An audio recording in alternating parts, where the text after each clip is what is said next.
Well, good afternoon. I'm Ken Medlock, Senior Director of the Center for Energy Studies here at the Baker Institute. Glad you could make it. I understand there's a bit of a debacle with traffic outside right now, so if you're not here and you're joining us online, welcome. I'm really looking forward to this conversation. It's a pleasure to host Rajiv Shah. He's the president of the Rockefeller Foundation. I would read his bio, but it's long and very impressive. I'm going to try to hit a few key sort of highlights. First of all, Rockefeller, it brings a data and science-based and innovation-based approach to solving some of the world's most difficult challenges and really just improving the well-being for citizens around the planet. Raj actually was appointed the USAID administrator under President Obama in 2009, which I think all by itself suits him very well for this talk. But prior to that, he also wore many other hats that really provide not just a policy-oriented frame for the discussion we're going to have today, but also a very practical frame for the discussion that we're going to have today. So. Chief Scientist and Undersecretary for Research, Education, and Economics at the U.S. Department of Agriculture, founded Latitude Capital, which focuses on power and infrastructure development, spent some time at the Bill and Melinda Gates Foundation, focused on a program that really expanded the ability to immunize folks in less developed countries in particular.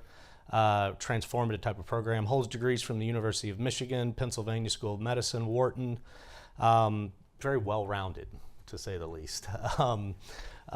He's also the recipient of the Secretary of State's Distinguished Service Award, and he's the recipient of the U.S. Global Leadership Award. So I am going to step out of the way and hand the floor to Raj, and after he gives a few remarks, we're going to have a conversation, and please, be ready to ask questions because we're going to go to you very quickly. So, Raj, the floor is yours. Thank you, Ken.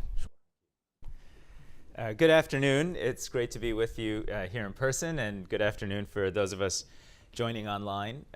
It's just exciting to be here, and thank you, Ken, for that kind introduction and for your leadership. I mean, it's true that Rockefeller tries to bring science and data to our work. Ken, you've been doing that for quite a long time to yours and to this great institute. I also want to thank the institute team for having me here today. We're all long admirers of Secretary Baker's extraordinary career and service, so it's wonderful just to be in this building. I imagine all of you are well versed in the challenges we face, especially during CERA Week here in Houston, and in particular the challenges we face in transitioning our energy economy in the United States, around the rest of the industrial world, and certainly in developing and emerging markets. At Rockefeller, we have come to believe that accelerating the transition of the energy economy in developing countries and emerging economies is perhaps the single most important part of the global fight to maintain 1.5 degrees Celsius warming as a reality for our globe and avoid the disastrous outcome of ending up at 3 degrees Celsius warming. And I'll speak a little bit about why we believe that's the case.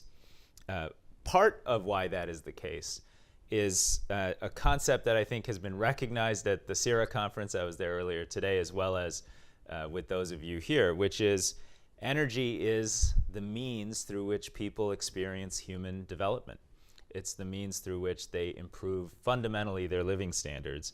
And we have to tackle the challenge of transitioning energy economies in the developing and emerging world with a mindset that recognizes the, I would call it, human right that billions of people have to improve their basic living standards through increasing their consumption of energy.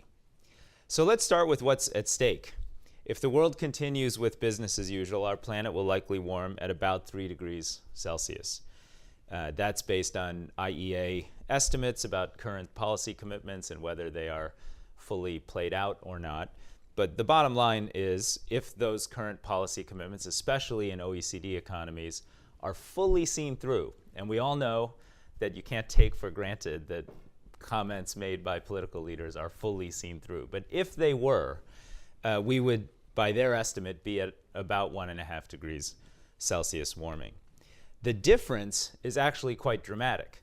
At 3 degrees, hundreds of millions of additional people would go undernourished, particularly in parts of the globe where food production would go down dramatically as a result of climate change. 47 times as many people in African cities, for example, would be exposed to dangerous heat compared to less than half that at 1.5 degrees.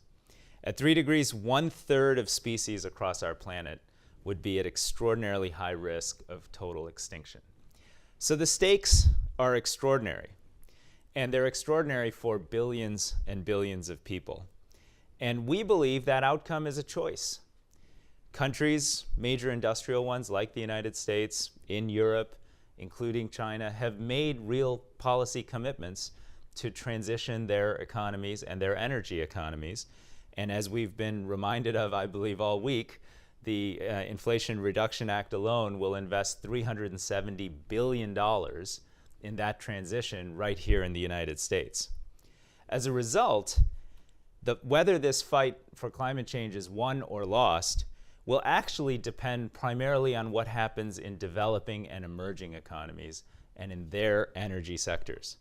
Today, in 81 countries that fit that characteristic, including India, not including China, there are 3.6 billion people, 3.6 billion people, half of the world's population, nearly half, who live without access to 1,000 kilowatt hours per year of energy consumption. That number we consider to be a modern energy minimum if you are to live productively in modern society. About 750 million of those people live without enough electricity to light a single light bulb and a small appliance all year. They are what the United Nations calls the energy poor, and that's been, in my view, unfortunately too narrow a focus for that term. But in fact, I have spent plenty of my time in communities where people consume at less than that level, about 150 kilowatt hours per year. And I can tell you what you know, which is at that level, it is extraordinarily difficult to escape the kind of extreme poverty that is characterized by hunger, disease, injustice, a lack of basic public safety and lighting that makes people deeply vulnerable and trapped in a cycle of extraordinary injustice. But that number also includes billions of people who live close to but not above the modern energy threshold. And for those populations, we now know that ineffective, expensive, and erratic access to energy, usually in the form of diesel backup to highly unproductive grid systems run by governments and public utilities, is actually the single greatest constraint to inclusive growth, to job creation, and to a better future in those settings. That's why, in part, South Africa has a 49% unemployment rate. You can't be a young person and be optimistic about your future if you live in an economy where half the people are fundamentally unemployed. So the real choice we face is not whether or not we need tremendous expansion of energy in the developing world, but how we achieve that basic objective. Now, everyone here knows how central energy is to your basic lifestyle. But I just want to highlight that in Texas, I think you pay, but experts here will tell me I'm wrong, about 13 cents a kilowatt hour on average for power statewide. Maybe in Houston it's a bit higher than that. If you were in Nigeria, you would pay somewhere between 50 and 80 cents a kilowatt hour for power on average, because public grids produce energy in an erratic manner, and you'd be primarily getting electricity from diesel generation and backup systems that are just extraordinarily expensive. And 40% of that population, more than 40%, 92 million people, would be living under the 150 kilowatt hour threshold, effectively with no energy access or electricity access whatsoever. We can't expect our global economy to flourish in an environment where energy access is that constrained.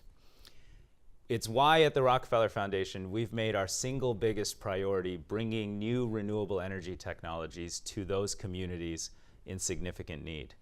And we fundamentally believe that the renewable energy technology revolution offers the types of new solutions that can power communities that haven't previously had access. And I'd like to show you just a short sort of drone footage of one of the mini grids that we've installed in Bihar, a state in northern India.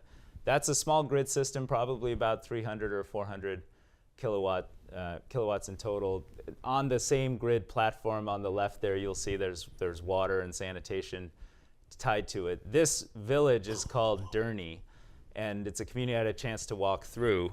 They get government grid-supported power for, part of the day, and then usually around 3 or 4 or 5 o'clock, it sort of cuts out, and the backup grid, which is what these systems are, come into play and provide electricity for that community.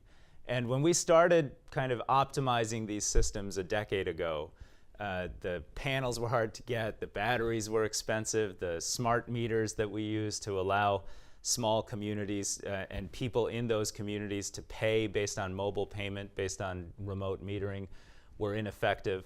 All of those technologies improved dramatically over the last many years, and the total price of delivered power from these types of systems came down from 80 plus cents a kilowatt hour to now about 20 cents a kilowatt hour. And together with Rockefeller built the first 500-600 of these with a group of commercial partners, studied the impact on local businesses and local homes.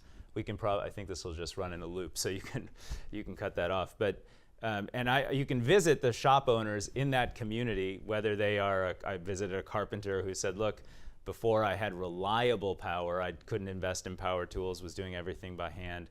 Now I have a thriving business. I've hired 3-4 people. We're growing, and that story gets replicated in shop after shop after shop.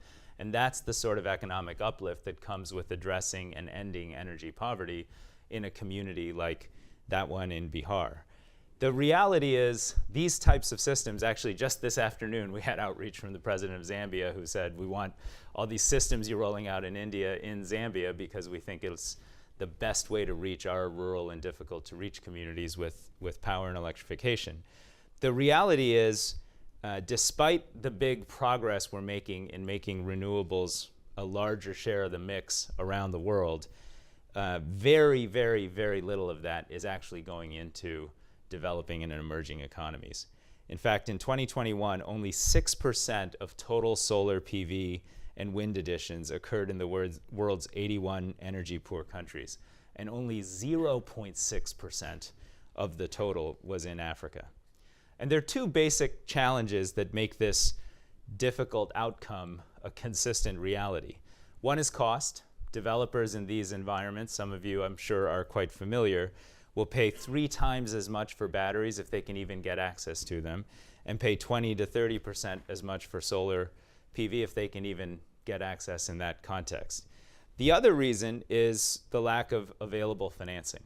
In almost every country in the world that has built out universal electrification, we've done it through strong public and private sources of financing at scale. In the context in the developing world today with respect to this particular challenge, there is extraordinarily little actual public finance available to pay for this transition. And private sources of commercial finance demand returns that are far in excess of what most of these projects are going to be able to deliver for a variety of reasons. So as a result, it's not happening on its own. As about 18 months ago, the Rockefeller Foundation partnered with some other philanthropic organizations, the Bezos Earth Fund and the IKEA Foundation, and created a $1.5 billion grant pool to accelerate the implementation of these projects. That led to another $10 billion of commitments from development banks and development finance institutions.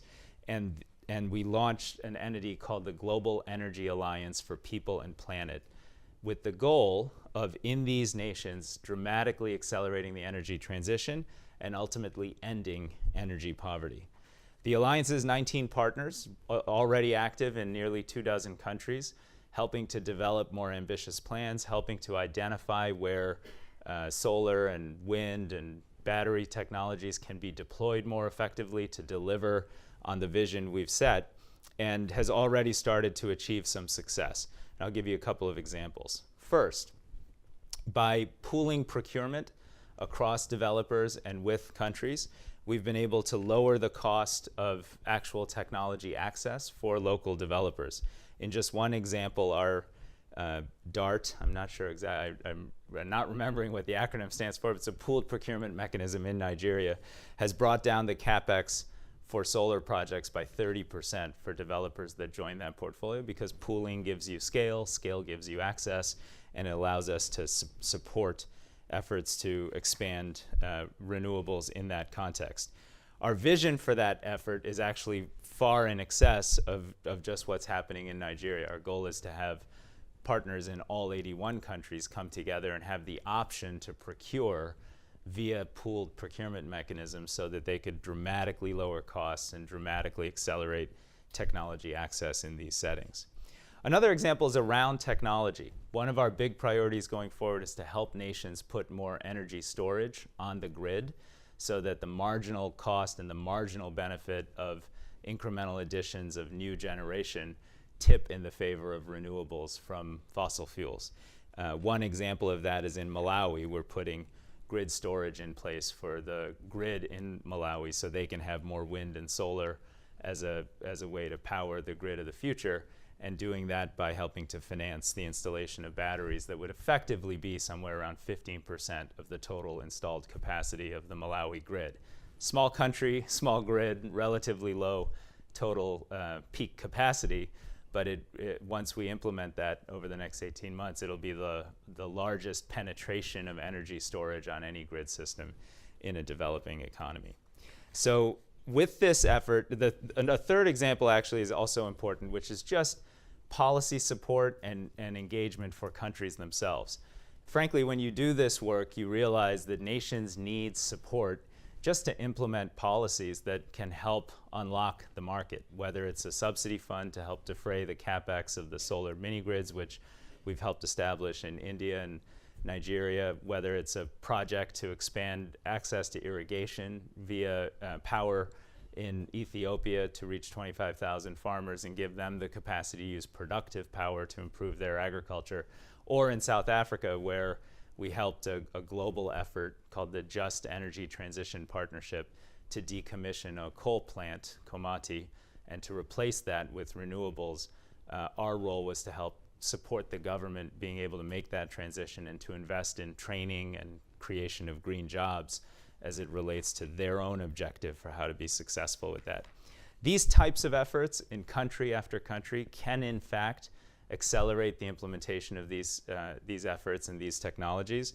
And we think at the end of the day, that acceleration, if it prevents developing countries from being the source of 70% of the world's carbon emissions in 2050, which is what they would be if we stay on our current path, is both a solution to the extreme consequences of failing to address climate change, and perhaps the best chance we have and have had in decades to give people who live in communities like the one you saw in Durnie a chance to actually lift themselves up through their own ingenuity and enterprise.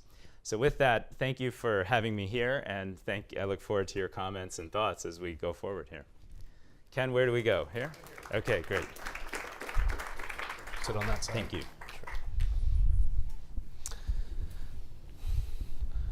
Well, fantastic framing. I wrote down enough for us to spend the next 3 hours actually talking about things. So I'm just going to kind of kick it off with a general remark and then dive into a few questions, and hopefully all of you in the audience will come up with some questions as well. First of all, I was really glad to hear you talk about the energy minimum, because a lot of times the discussion of energy poverty does focus really on the lowest possible threshold, and that really is that's not anywhere near sufficient to promote growth and development, improvement of welfare. Access to energy is so incredibly important, and it's not just so we can turn on the lights and have meetings like this and speak over mics and all that stuff. It's also much more basic. So if you think about areas that have no access to energy, that also means they don't have running water, they don't have sanitation services, they don't have access to refrigeration services, which are critical for vaccines and medicines and other things. So many different levels this impacts welfare. There's a couple of things though that I want to kind of dive into. You mentioned you spoke at CERAWeek this morning, Yes. right? And it's been interesting to see the evolution of the discussion around energy really drive us to a different place than we were just 14 months ago.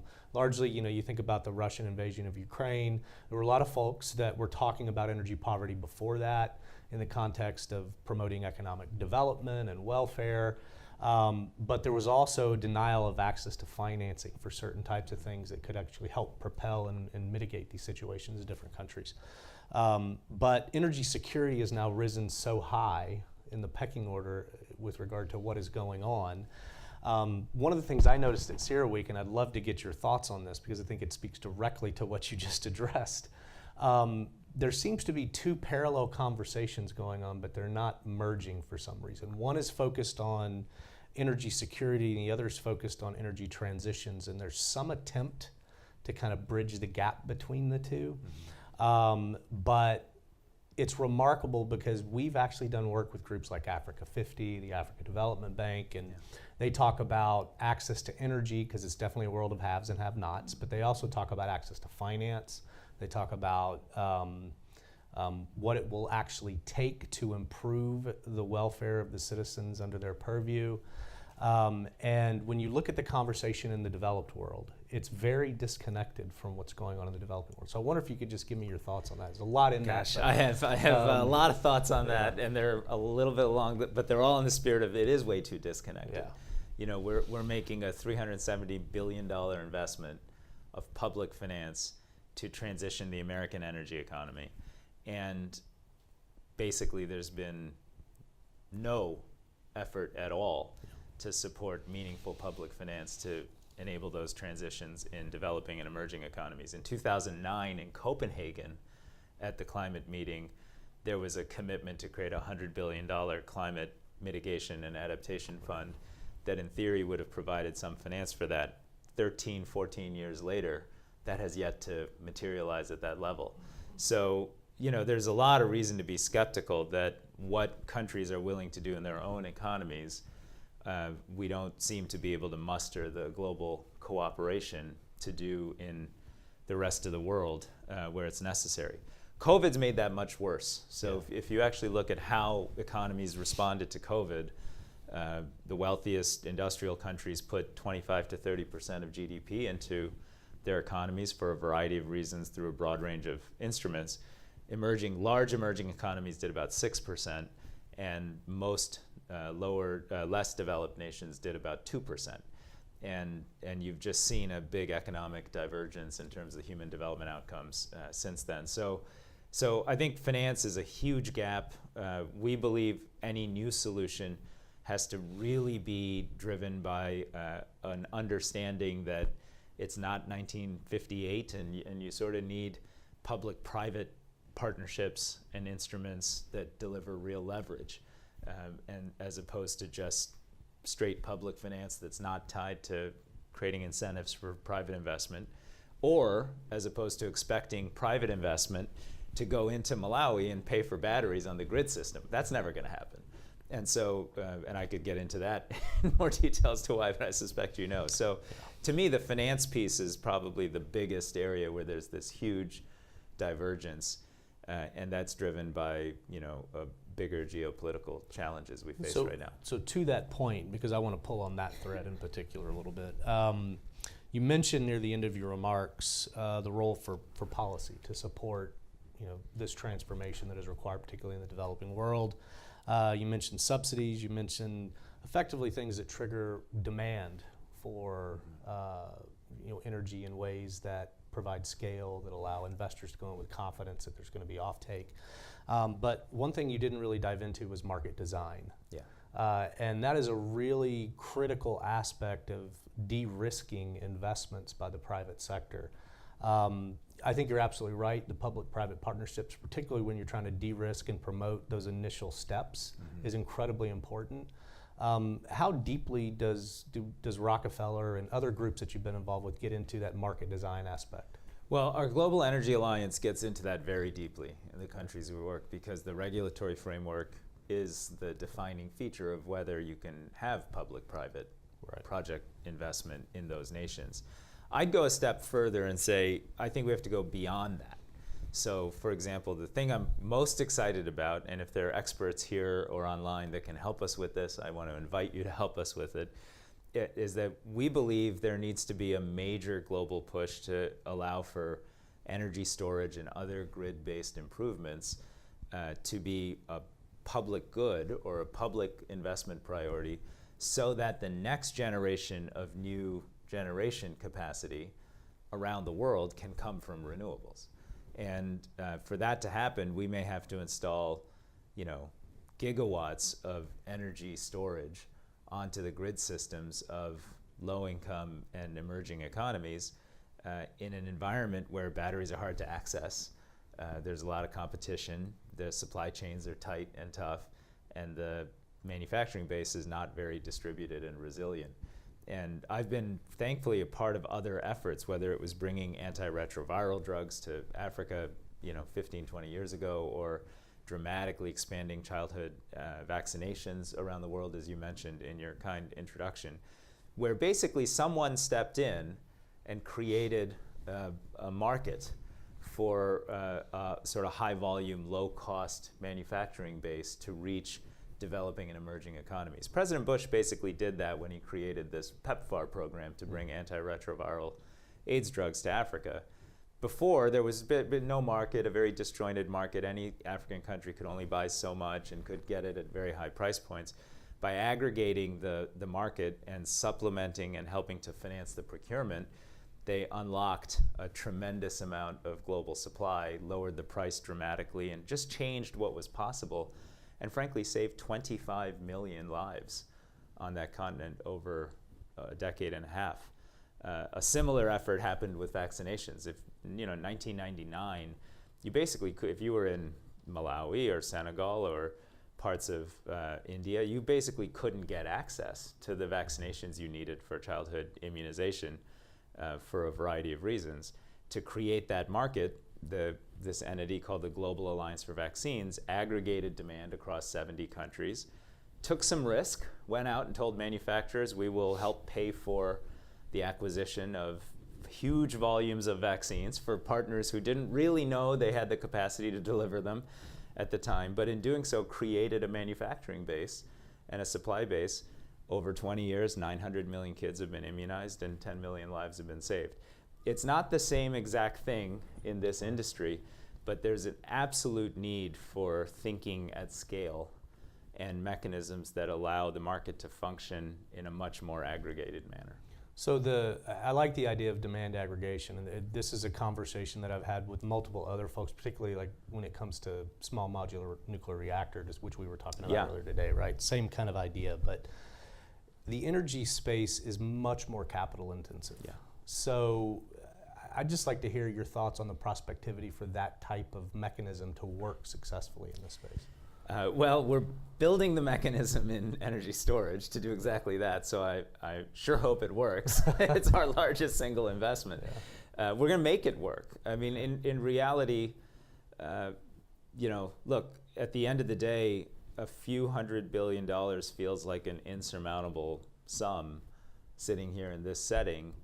But in a broader context, there's 6 multilateral development banks created basically after World War II, and if you move the way they handle their balance sheet from kind of 1970s into the 2000s, you would generate about that much liquidity for these countries. And that liquidity could then be deployed in more creative instruments to do something like this. Now, we're fortunate that President Macron of France and a group of heads of state from around the world are gathering in Paris in June to try to do something exactly like that.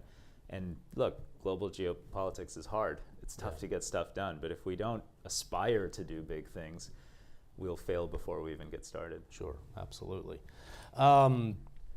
So you talked about, and the drone footage, that was a fantastic demonstration of what has been done and the transformation it's actually made possible.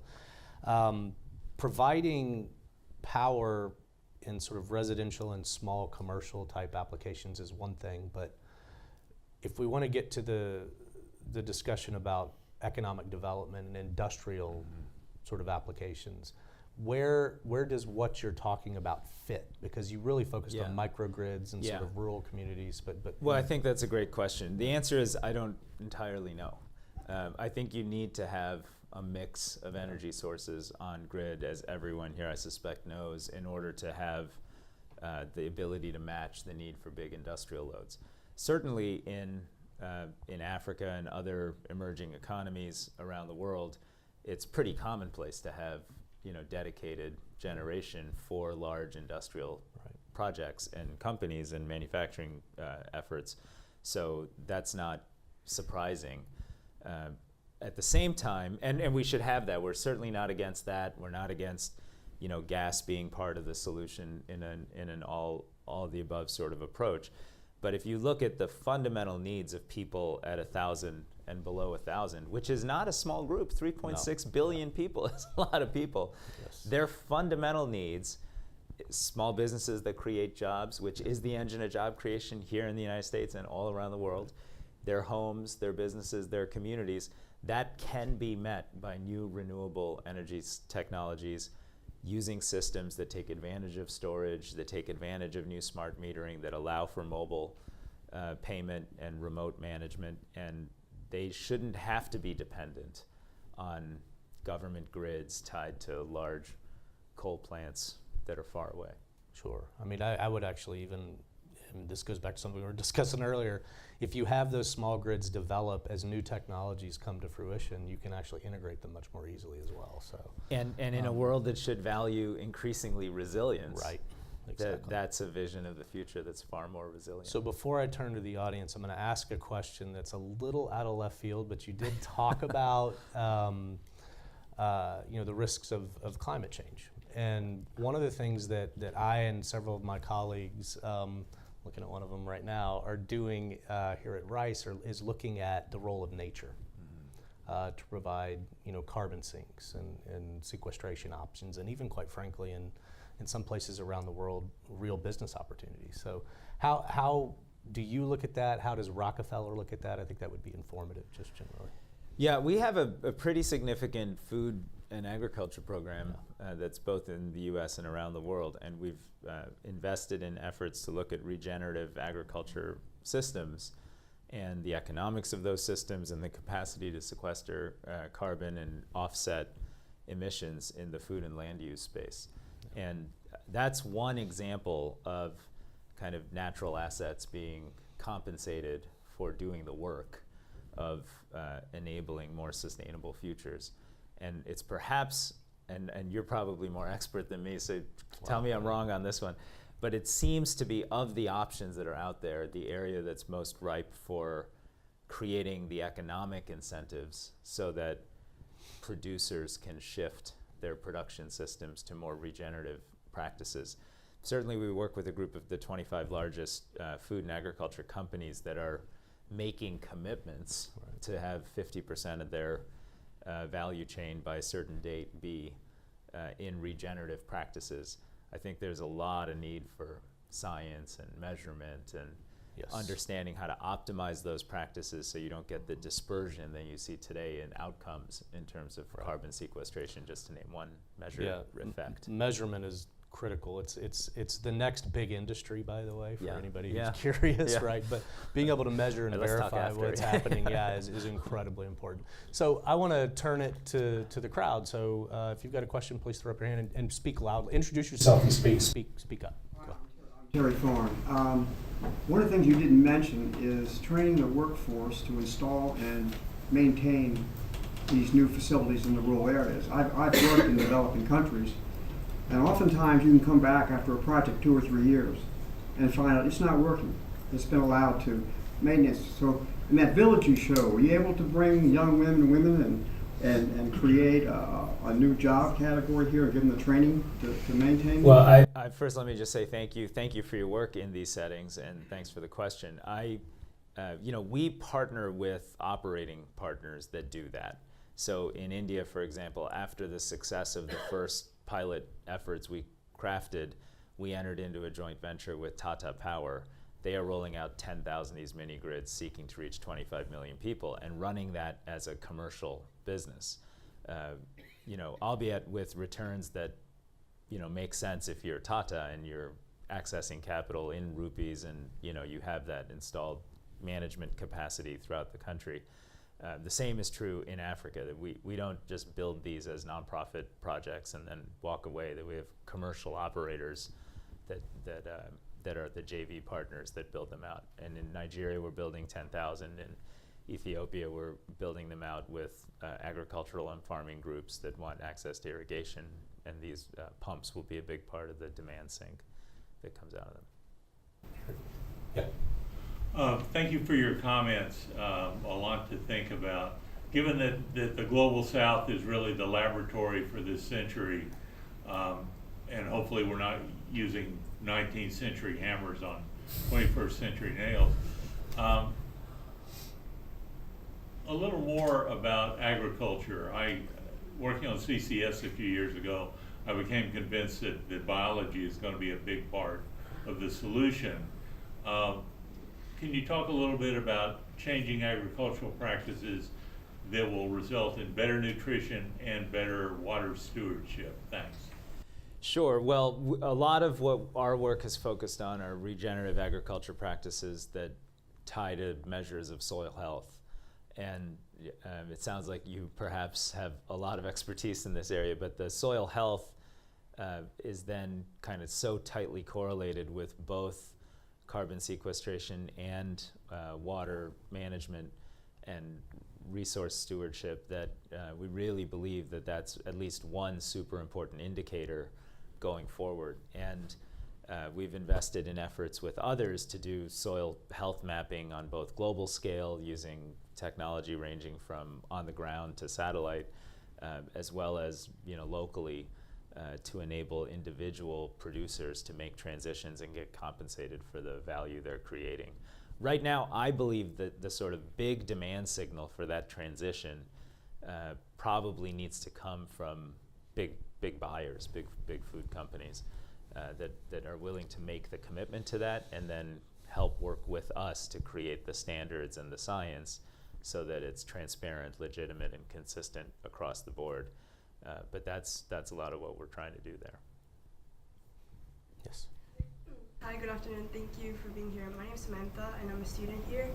My question would be, whenever projects like these go to like underdeveloped communities or like communities that are impacted by these like climate change issues, I know that there usually is a lot of resistance by the local communities. Like, for example, by building like these solar panels, sometimes the air quality is affected. There's a drain on water resources associated with the building of this. So I just want to like gain your insight on like how you manage to mitigate all these issues. Well, it's a good question. I don't know that we fully mitigate all those issues. I think at the end of the day, right now, you just simply don't have a lot of local production of the very critical renewable energy technologies necessary. So right now, if you look across our 19 partners in this Global Energy Alliance and their actual renewables project pipeline, projects are held up because solar PV panels sit in customs ports, and they're held up because wind turbines sit in those same spots, or because no one can access the energy storage technology they need at a price that's at all effective, and they're all trying to do so independently as effectively without any market power. So one of the solutions, we think, to the market is creating a much more distributed and much more geographically distributed sort of manufacturing base for renewable energy technologies. And I don't have a lot to say about how you do that in a way that is high stewardship. It's something we'll try to learn more about, but thank you. So I want to turn to, we have several questions coming in online, and there's one that kind of speaks to the finance issue, and I think it's actually really intriguing. But how is the Rockefeller Foundation leveraging the existing relationships and experience of microfinance institutions around the world to hear about needs from middle and working class people and to deliver solutions to them? Well, it's a great question. The microfinance movement, over 20 years showed people a few truths that I think people didn't appreciate or understand, or just ignored. First is that lower income people, especially women, were incredibly creditworthy, even though the kind of original mindset is if you're going to make a loan, it should be to a wealthy man as opposed to a less wealthy woman. And so that got turned on its head because the data is so extraordinarily powerful that these incredibly hardworking women, providing 70% of total farm labor in emerging economies, for example, were excellent credit risks, paid back their loans in these different kinds of settings, and allowed for the whole industry to be commercially viable.